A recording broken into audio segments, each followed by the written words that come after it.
he called himself the artist of the people because he painted for the people what the people liked. And the other part, I think, was the historical research that he did that for his books and the books that contributed to culture of the Southwest.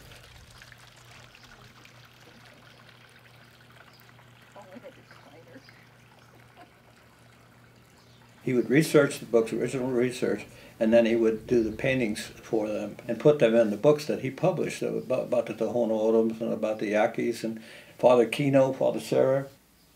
Maybe if his paintings fall out of favor, I don't think those books ever will because they're an important part of the culture.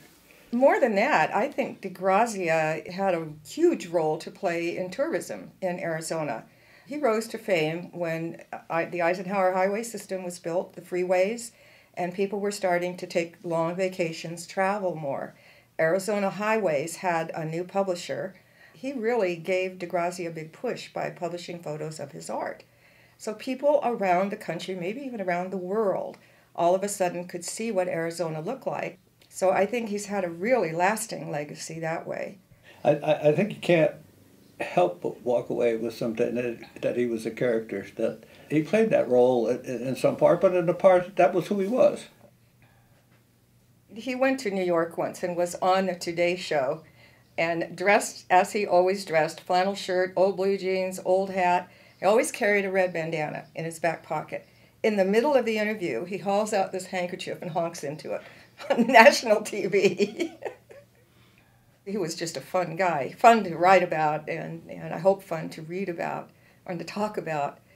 But also, there was a lot more to De Grazia than I think people really knew. He came from poor background, growing up as a son of a Morenci miner. And he struggled with his artwork for so long until he finally caught on. I mean, he'd been to Mexico and studied with Diego Rivera and Jose Clemente Orozco, came back, went to the U of A, asked them to do a show, and they said no. Well, there was some hint that maybe Rivera was a communist and that his paintings may have been too dark and about oppression and poverty and these types of things. I think one of the things he did learn from Rivera was that he needed to lighten up some too. De Grazia gets criticized for these little girls with no eyes and holding a basket of flowers or something. If you look at some of Rivera's work, they're not far from that. We came up here one day to hear De Grazia's youngest son, Domingo, play. He's a Spanish flamenco guitarist, and got here early. We wandered through the rest of the gallery and went to the bookstore and said, we want to know more about this guy. Can we buy his biography?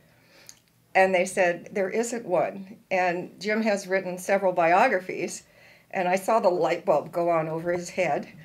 And the rest is history. He went to the U of A Press to ask if they'd be interested, and they said yes, indeed.